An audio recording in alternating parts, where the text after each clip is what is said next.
Amazon నుండి ఒక courier వచ్చింది. దీని గురించి మీకు నెక్స్ట్ వీడియోలో చెప్తాను అండ్ మీకు యూస్ఫుల్గా కూడా ఉంటుంది. నెక్స్ట్ వీడియో కోసం వెయిట్ చేయండి. ఇంకా నైటే కొన్ని బట్టలన్నీ కటింగ్ అనేది చేసుకున్నాను అనమాట. కస్టమర్స్వి చాలా రోజులు అవుతుంది, పెండింగ్ ఉన్నాయి. వీటన్నిటిని కుట్టేద్దాము ఈరోజు.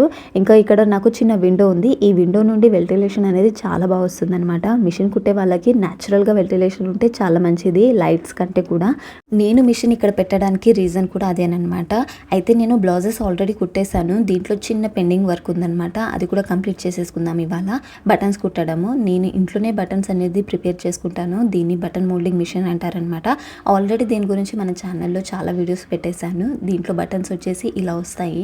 మనం ఇవి డ్రెస్సెస్కి, బ్లౌజెస్కి యూజ్ చేసుకోవచ్చు అనమాట. మార్కెట్లో కూడా దొరుకుతాయి బటన్స్, కానీ కావాల్సిన కలర్స్ ఒక్కొక్కసారి దొరకవు. కాబట్టి ఇలాంటి మిషన్ ఉంటే మనకు చాలా యూస్ఫుల్గా ఉంటుంది, స్పెషల్లీ స్టిచ్చింగ్ చేసే వాళ్ళకైతే.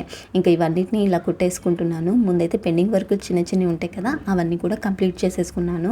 ఒకసారి కస్టమర్ బట్టలు కంప్లీట్ అయిపోయాయి అనుకోండి, అవన్నీ వాళ్ళవి సెట్ చేసేసి పక్కన పెట్టేసుకుంటాను అనమాట. నా డోరీల డబ్బా ఇది. ఇందులో కూడా డోరీస్ ఎక్కడక్కడ పెట్టేశాను. కస్టమర్ అన్నీ సెట్ చేసేసి పక్కన పెట్టేసిన తర్వాత నేను తీసిన టూల్స్, మిషన్స్ అన్నీ కూడా ఎక్కడక్కడ పెట్టేసుకుంటాను. మా అబ్బాయి చాలా అల్లరివాడు, అన్నీ తీస్తాడనమాట. అందుకనేసి ఇంకొక టూల్ వచ్చేసి డోరీస్ చేయడానికి అనమాట. నేను మ్యాక్సిమం స్టిచ్చింగ్ చేయడానికి చాలా టూల్స్ని యూజ్ చేస్తాను. ఇవన్నీ కూడా మీతో షేర్ చేసుకున్నాను ఆల్రెడీ.